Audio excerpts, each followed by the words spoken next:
അധികാരികൾ തിരിഞ്ഞു നോക്കിയില്ല. യഥാസമയം ചികിത്സ കിട്ടാതെ 53കാരൻ മരിച്ചു. കുമളിയിലാണ് ദാരുണമായ സംഭവം നടന്നത്. തെക്കേത്തുവളപ്പിൽ രാജേഷാണ് മരണമടഞ്ഞത്.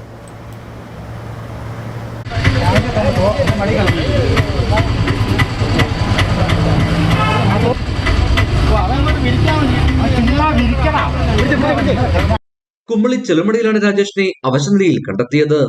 പൊതുപ്രവർത്തകനായ സജീവ് എംപിള്ളി ഇടപെട്ടാണ് ഇദ്ദേഹത്തെ ആശുപത്രിയിൽ എത്തിച്ചത്. രാവിലെ ഇദ്ദേഹത്തെ ആശുപത്രിയിൽ എത്തിക്കാൻ സജ്ജി ആരോഗ്യവകുപ്പിന്റെയും പോലീസിന്റെയും സഹായം തേടിയെങ്കിലും ആരും തിരിഞ്ഞു നോക്കിയില്ലെന്നാണ് ആക്ഷേപം. എല്ലാവരും കൂടെ ആശുപത്രി കൊണ്ടുവന്ന് വെച്ചു.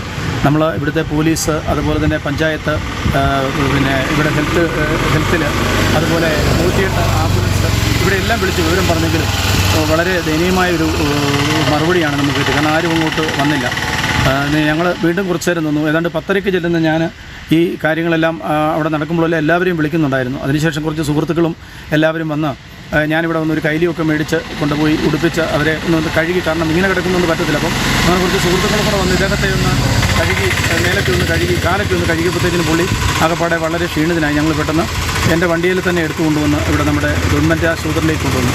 108 ആംബുലൻസ് വിളിച്ചെങ്കിലും അതും ലഭിച്ചില്ല. ഇന്നലെ ഒരു കടുവ കൂട്ടിൽ വീണപ്പോൾ ഏതാണ്ട് 100 കണക്കിന് ഉദ്യോഗസ്ഥരും വണ്ടികളും അതുപോലെ തന്നെ ആളുകളും എല്ലാം കൂടി അതിനെ കൊണ്ടുപോയി. ഒരു കുരങ്ങുമൊക്കെ ചത്ത് കിടന്നാൽ അതിനെ സംരക്ഷിക്കാനായിട്ടും അതിനെ കൊണ്ടുപോകാനുമായിട്ട് 100 കണക്കിന് ആളുകളും അതിനുള്ള സർക്കാർ സംവിധാനവും ഒക്കെ ഉള്ളപ്പോഴും ഒരു മനുഷ്യൻ ഈ ജീവന് വേണ്ടി പോരാടിയപ്പോൾ ഇത്രയും സംവിധാനങ്ങൾ വിളിച്ചിട്ടും ഒരു അനക്കവും ഉണ്ടായിരുന്നുള്ളത് നമ്മളെ എല്ലാവരെയും വേദനിപ്പിക്കുന്ന ഒരു വളരെ ദയനീയമായ അവസ്ഥയാണ്. തുടർന്ന് നാട്ടുകാരുടെ സഹായത്തോടെ ഇദ്ദേഹത്തെ കുമളിയിലെ കുടുംബാരോഗ്യ കേന്ദ്രത്തിൽ എത്തിച്ചു. കുറച്ചു സമയത്തിനകം രാജേഷ് മരിക്കുകയും ചെയ്തു. ഇടുക്കി വിഷൻ, കുമളി.